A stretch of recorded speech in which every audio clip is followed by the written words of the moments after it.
ఈ dental tips అన్ని బాగానే చెప్తున్నావు కానీ ఇలాంటి రీల్స్ నా చిన్నప్పుడే ఉండుంటే ఫిల్లింగ్స్, రూట్ కెనాల్, ఈ ప్రాబ్లమ్స్ అన్ని నాకు తప్పేవి కదా. ఎప్పటికైనా మించిపోయింది ఏం లేదు.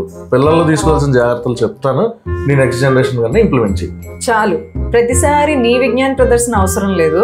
నేను చెప్తాను, నువ్వు విను. పుట్టిన వెంటనే జనరల్ హెల్త్ కేర్ ఎలా అయితే తీసుకుంటామో ఓరల్ హెల్త్ కేర్ కూడా అలాగే తీసుకోవాలి. పిల్లల్లో పళ్ళు రాకముందే మనం ప్రతి ఫీడ్ తర్వాత ఒక శుభ్రమైన గుడ్డని తడిపి వేలుకు చుట్టుకుని నోరు మొత్తం అంటే చిగుర్లు, నాలిక అన్ని కూడా క్లీన్ చేయాలి. ఫస్ట్ బ్రష్ చేయడం అనేది నోట్లో ఫస్ట్ టూత్ రాగానే స్టార్ట్ చేయాలి. ఒక బియ్యం గింజ సైజ్ టూత్ పేస్ట్ బ్రష్ మీద వేసి స్టార్ట్ చేయాలి. అదే పిల్లవాడు 6 సంవత్సరాల కంటే పెద్దవాళ్ళు అయితే గనక ఒక పీ సైజ్ అంటే బఠానీ గింజంత టూత్ పేస్ట్ ని మాత్రం వాడాలి. చిన్నపిల్లల్లో బాటిల్ ఫీడింగ్ అనేది రాత్రి అంతా చేయడం అవాయిడ్ చేయాలి. ఈ టిప్స్ అన్ని కూడా యాజ్ ఎ డెంటిస్ట్ గానే కాదు, యాజ్ ఎ మదర్ గా కూడా నేను ఫాలో అయినవే మీతో షేర్ చేసుకున్నాను.